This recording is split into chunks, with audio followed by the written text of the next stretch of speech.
बिस्मिल्लाहिर्रहमानिर्रहीम। सैयदुश्शुहदा इमाम आली मकाम इमाम हुसैन अलैहिस्सलाम के तमाम जानिसार एक एक करके शहीद हो गए। तारीख गवाह है, इस्लाम में जो वाक़या सरवर कौनैन सल्लल्लाहु अलैहि वसल्लम की आल के साथ हुआ, इस वाक़े करबला की मिसाल क़यामत तक कायम हो गई। कुदरती तौर पर जब अल्लाह की मर्ज़ी से किसी घर में मौत होती है तो सभी रिश्तेदार, पड़ोसी, जानिसार सब जमा हो जाते हैं और जनाजे का कफन दफन करते हैं और घर वालों को सब्र और तसल्ली देते हैं और उनके पास होते हैं कि ये वक्त हम पर भी आना है। इमाम हुसैन अलैहिस्सलाम तो करबला में तन्हा रह गए। आप इमाम हुसैन अलैहिस्सलाम ने करबला में 71 लाशें उठाई हैं। एक जनाजा उठाने में लोग थक कर निढाल हो जाते हैं। मेरे इमाम हुसैन ने तो हर लाशे को तन्हा उठाया है। इमाम हुसैन अलैहिस्सलाम खुदा को राज़ी कर रहे हैं। अब इमाम हुसैन अलैहिस्सलाम तन्हा रह गए। आप मैदान की तरफ चले तो बीमार ज़ैनुल आबदीन ने आपको रोक लिया।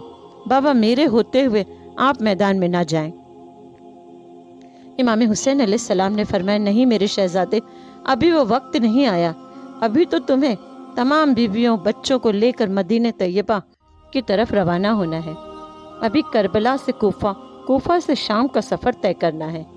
अल्लाह ताला तुम ही से मेरी नस्ल और हुसैनी सादात का सिलसिला जारी फरमाएगा और जो अमानतें मेरे जद वो बाबा की मेरे पास है वो तुमको देना है। मेरे बाद तुम ही मेरे जानशीन हो, इसलिए तुम्हें मैदान में जाने की इजाज़त नहीं। फिर आप इमाम हुसैन अलैहिस्सलाम ने अपनी दस्तार मुबारक उतार कर इमाम ज़ैनुल आबदीन के सर पर रखी। फिर आप इमाम हुसैन अलैहिस्सलाम ने कबाए मिस्री ज़ेब तन फरमाई, अपने नाना जान यानी रसूल खुदा सल्लल्लाहु अलैहि वसल्लम का अमामा शरीफ सर पर बांधा। सैयदुश्शुहदा हज़रत अमीर हमज़ा रज़ियल्लाहु तआला अन्हु की ढाल पुश्त पर रखी। मौलाए कायनात की तलवार जुल्फ़िकार गले में लगाई और हज़रत जाफ़र तैयार का नेज़ा हाथ में लिया और इमाम हसन अलैहिस्सलाम का पटका कमर में बांधा। इमाम पाक इमाम हुसैन अलैहिस्सलाम ने अहले बैत अतहार को खुदा के सुपुर्द फरमाया। सबको सब्र और शुक्र की तलकीन फरमाई और सबको आखिरी दीदार करके और आखिरी सलाम करके घोड़े पर सवार हुए। जब इमाम आली मकाम इमाम हुसैन अलैहिस्सलाम जुलझना को आगे बढ़ाते हैं तो वो आगे नहीं बढ़ता बल्कि पीछे पलट पलट कर देखता है।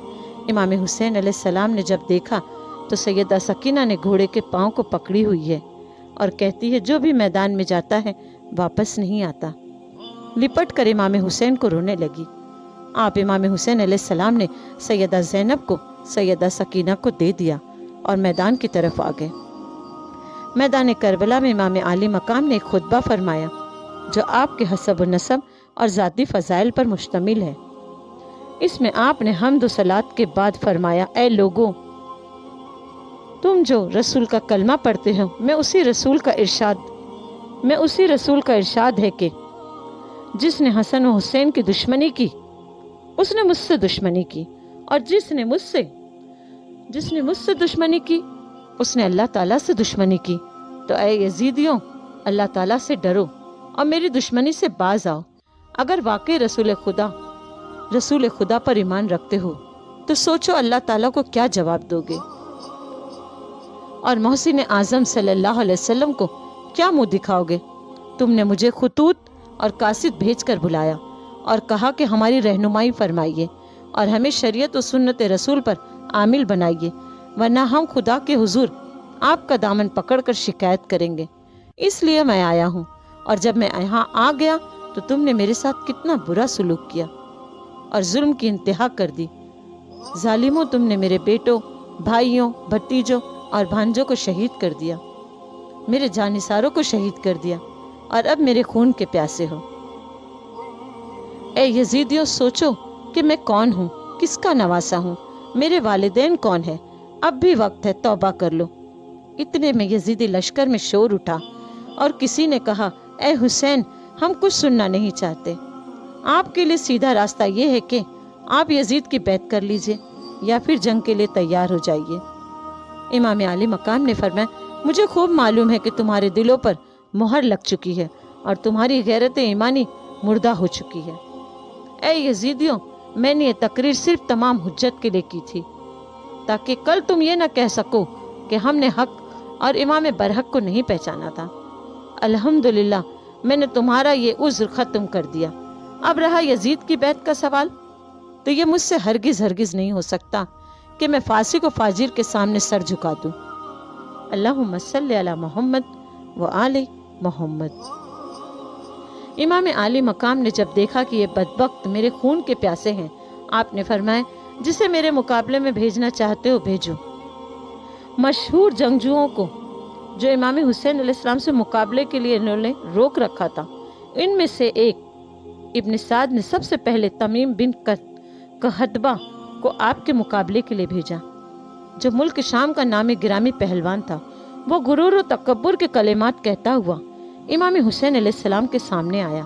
آتے ہی امام حسین پر حملہ کیا تو امام عالی مقام نے ایسا وار کیا کہ اس کا سر جسم سے جدا ہو گیا اور اس کی تمام بہادری اور غرور خاک میں مل گیا۔ یہ دیکھ کر یزید ابتہ آپ کے سامنے مقابلے کے لیے آیا۔ آپ امام حسین نے اس سے بھی موت کے گھاٹ اتار دیا۔ پھر ایک شامی جوان نے آپ پر حملہ کیا۔ آپ امام حسین نے اس کے وار کو بیکار کر دیا اور اس کی کمر پہ ایسی تلوار ماری کہ اس کے 2 ٹکڑے ہو گئے۔ پھر بدر بن سہیل نے امام حسین کے مقابلے میں اپنے بڑے بیٹے کو بھیجا۔ امام حسین علیہ السلام نے اسے بھی واصل جہنم کیا۔ بدر نے جب اپنے بیٹے کا منظر دیکھا تو آتے ہی نیزے سے وار کیا۔ امام حسین علیہ السلام نے نیزے کو روکا تو اس نے فوراً تلوار سے حملہ کر دیا۔ آپ نے اس کا وار بھی خالی کر دیا اور اس پر شمشیر ذوالفقار کا ایسا وار کیا کہ بدر کا سر جسم سے جدا کر دیا۔ یہ سب یزیدی جو امام عالی مقام امام حسین سے مقابلہ کر رہے تھے، یہ سب کھاتے پیتے رہتے تھے، یعنی یہ کھانا کھاتے تھے، بھوکے نہیں تھے، لیکن امام عالی مقام تو 3 دن سے بھوکے پیاسے تھے۔ پھر بھی امام حسین کا یہ لوگ مقابلہ نہیں کر پائے اور واصل جہنم ہوئے۔ یزیدی لشکر میں ایک شور اٹھا کہ اگر جنگ کا یہی انداز رہا تو ہماری فوج میں ایک بھی سپاہی نہ بچ سکے گا، لہٰذا موقع مت دو اور چاروں طرف سے گھیر کر ایک ساتھ حملہ کر دو۔ اب کئی تلواریں ایک ساتھ امام حسین علیہ السلام پر چلنے لگی۔ امام حسین علیہ السلام تنہا مقابلہ کر رہے ہیں۔ جب ابن سعد کو جنگ میں کوئی کامیابی نظر نہ آئی تو اس نے حکم دیا کہ چاروں طرف سے تیروں کی بوچھار کر دی جائے اور جب زخمی ہو جائے تو نیزے سے حملہ کیا جائے۔ تیر اندازوں نے آپ کو چاروں طرف سے گھیر لیا اور چاروں طرف سے تیروں کی بارش ہو گئی۔ امام حسین علیہ السلام کے زخموں کا تیروں کے 113 سوراخ، نیزوں کے زخم 33 تلواروں کے زخم 34 آپ کے جسم مبارک پر تھے۔ اچانک زہر میں بجھا ہوا ایک تیر آیا اور امام حسین علیہ السلام کی پیشانی پر لگا۔ یہ وہ مقدس پیشانی ہے جسے رسول خدا صلی اللہ علیہ وسلم بوسہ دیتے تھے۔ تیر لگتے ہی چہرے انور پر خون کا دھار بہہ نکلا۔ آپ گش کھا کر زمین پر آ رہے ہیں۔ اب ظالموں نے نیزوں سے حملہ کیا۔ سنان نے ایک ایسا نیزہ مارا جو جسم اقدس کے پار ہو گیا۔ ظالم آپس میں بولتے تھے اگر کسی کے ہاتھ میں کچھ بھی نہ ہو تو پتھر سے مارو، جو امام حسین کے چہرے انور پر لگتا تھا۔ عصر کی نماز کا وقت ہوا۔ آپ امام حسین نے نماز پڑھنے کے لیے وقت چاہا۔ یزیدی فوج نے انکار کر دیا۔ امام حسین نے کہا نماز نہیں رکے گی۔ اتنے زخم کھانے کے بعد آپ اللہ رب العزت کو سجدہ کر رہے ہیں کہ روح قفس انصری سے پرواز کر گئی۔ وقت شہادت امام حسین علیہ السلام کی عمر مبارک 56.5 برس ہے۔ جمعہ کے دن محرم کی 10 تاریخ 61 ہجری میں آپ مالک حقیقی سے جا ملے۔ انا للہ و انا الیہ راجعون۔ نظر بن خرشہ آپ کے سر مبارک کو جسم اقدس سے جدا کرنے کے لیے آگے بڑھا، مگر امام عالی مقام امام حسین علیہ السلام کی ہیبت سے اس کے ہاتھ کانپ اٹھے اور تلوار ہاتھ سے چھوٹ گئی۔ پھر بدبخت ازلی، خولی بن یزید، سنان بن انس، شبل بن یزید یا شمر خبیث نے امام حسین علیہ السلام کے سر اقدس کو جسم مبارک سے جدا کر دیا۔ اللہم صلی علی محمد و آل محمد۔ نواسۂ رسول जिगर गोशा बतूल सैयदना इमाम हुसैन अलैहिस्सलाम बे दर्दी से शहीद किए गए, बल्कि आपके जिस्म मुबारक पर जो कपड़े थे उनको भी लूट लिया गया। इसहाक बिन हयात हज़रमी ने कमीज़ उतार ली, कैस बिन अशद ने चादर उतार ली, असद बिन खालिद ने नालैन मुबारक उतार ली। बनी नाहशल के एक शख्स ने इमाम हुसैन की तलवार ले ली। इमाम हुसैन ने जो अंगूठी पहनी थी जब उतारने लगे तो नहीं निकल रही थी, तो उन बदबख्तों ने इमाम हुसैन की उंगली काट ली।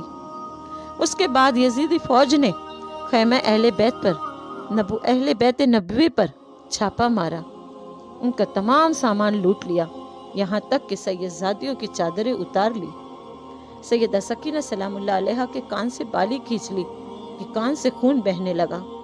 खैमों में आग लगा दी गई। इतना ही नहीं, इसके बाद उमर इब्न साद ने अपनी फौज में आवाज दी कि कौन कौन ऐसे हैं जो इमाम हुसैन अलैहिस्सलाम के लाशों को घोड़े से पामाल करने के लिए तैयार है। यानी इमाम हुसैन के जिस्म मुबारक पर घोड़े दौड़ाए गए, उस पर 10 आदमी तैयार हुए। ये 10 घोड़ सवार आए और अपने घोड़ों से इमाम हुसैन अलैहिस्सलाम के जिस्म अक़दस को पामाल करके उनके सीने मुबारक और पुश्त मुबारक को चूर चूर कर दिया। अल्लाहुम्मा सल्ली अला मोहम्मद व आले मोहम्मद। अजीब दास्तान है करबला की। जो पानी पीते रहे वो मर गए और जो प्यासे थे वो आज भी जिंदा हैं। बेशक अल्लाहुम्मा सल्ली अला मोहम्मद व आले मोहम्मद।